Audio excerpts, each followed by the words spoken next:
IPL தொடர்ல Delhi Capitals அணிக்காக விளையாடவிருந்த Harry Brook தனிப்பட்ட காரணங்களுக்காக தொடர்ல இருந்து விலகிறதா அறிவிச்சார். இந்த நிலையில அவருக்கு பதிலா மாற்று வீரரை அணியில சேர்த்திருக்கு டெல்லி கேபிட்டல்ஸ் அணி.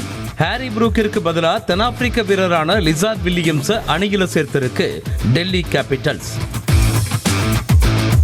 இந்திய அணியின் முன்னாள் வீரரும் கொல்கத்தா அணியின் மென்டருமான கௌதம் கம்பீர் தோனியை புகழ்ந்து பேசியிருக்கார். இது தொடர்பா பேசின கம்பீர், தோனி ஆக்ரோஷம் காட்டாம இருக்கலாம், ஆனா வெற்றியை எளிதில் விட்டு கொடுக்க மாட்டாருன்னு சொல்லியிருக்கார்.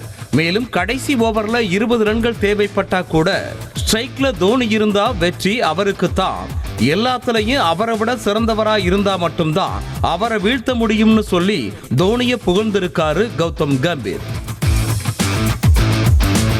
IPL தொடர்ல இன்னைக்கு நடக்கவிருக்கிற போட்டியில ஷிகர் தவான் தலைமையிலான பஞ்சாப் கிங்ஸ் அணியை எதிர்கொள்ளவிருக்க பேட் கமின்ஸ் தலைமையிலான சன்ரைசர்ஸ் ஹைதராபாத் அணி. புள்ளிப்பட்டியல்ல இந்த 2 அணிகளும் தலா 4 புள்ளிகளோட 5 மற்றும் 6வது இடத்துல இருக்கிறது குறிப்பிடத்தக்கது. IPL தொடர்ல ஞாயிறு தோறும் 2 போட்டிகள் நடத்தப்படுவது வழக்கம். முதல் போட்டி மாலை 3:30 மணிக்கு தொடங்கும். இந்தியாவில் கோடைக்காலம் தொடங்கி இருக்கிற நிலையில வெயிலின் தாக்கம் ரொம்பவே அதிகமாயிருக்கு.